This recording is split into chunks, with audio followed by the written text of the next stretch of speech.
আল্লাহ কবুল কৰা দোৱা, হাজাৰ হাজাৰ মুছলমানৰ প্ৰাৰ্থনা, সমূহীয়া নামাজত অংশগ্ৰহণ কৰিলে হাজাৰ হাজাৰ মুছলমানে।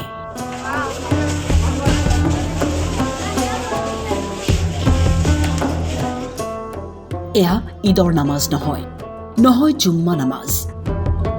বিলাসীপাৰাৰ কান্দাপাৰাত দেখিবলৈ পোৱা গ'ল এক বিশেষ দৃশ্য, য'ত বৰষুণ বিচাৰি কেইবা হাজাৰ মুছলমানে একেলগে নামাজ আদায় কৰিলে।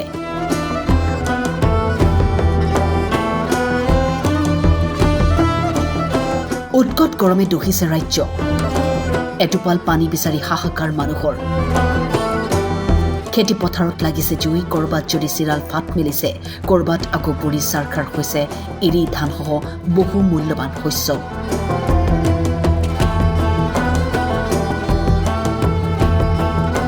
অবৰ্ণনীয় পৰিস্থিতিৰ সন্মুখীন হোৱা বিলাসীপাৰাৰ চৰাঞ্চলৰ কৃষক ৰাইজে পানী বিচাৰি আল্লাহৰ ওচৰত কৰিছে দোৱা প্ৰাৰ্থনা।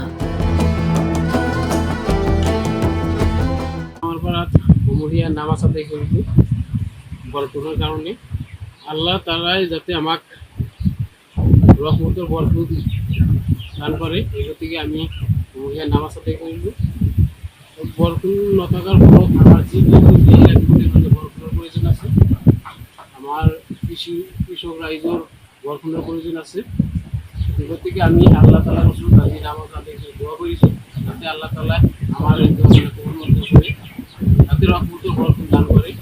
তাৰ কাৰণে আমি সকলে আমাৰ কামাৰপাৰাৰ চাৰিওপাশে যিবিলাক গাঁও অঞ্চল আছে, সকলো মানুহ স্বতঃস্ফূৰ্তভাৱে ওলাই গৈ তাতে সমূহীয়া নামাজ আদায় কৰিছে, আৰু আদায় কৰি সকলোৱে কৈছে যে আল্লাহ তাআলাই যাতে আমাৰ ৰহমতেৰ বৰকত দান কৰে। এই গতিকে আমি আজি নামাজ আদায় কৰিছোঁ, আল্লাহ তাআলাৰ ওচৰত দোয়া কৰিছোঁ, আল্লাহ তাআলাই আমাৰ নামাজ আদায় কৰিব।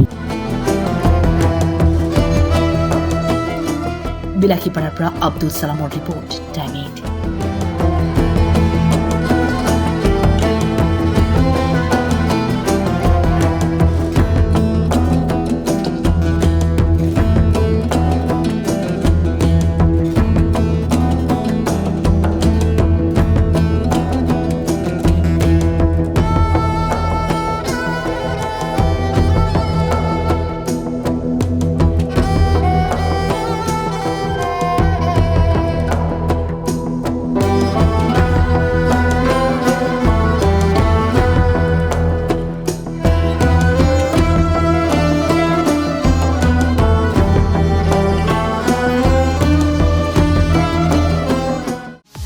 এইবাৰ নিৰ্বাচনত ভোটাৰৰ আশা কি? নেতাৰ পৰা কি আশা কৰিছে জনতাই? কি বিষয়ে আকৃষ্ট কৰিছে ভোটাৰক? চহৰ নগৰ গাঁৱে ভূঞে জনতাৰ মনৰ কথা। Star cement, time 8, ground zero', powered by data machine.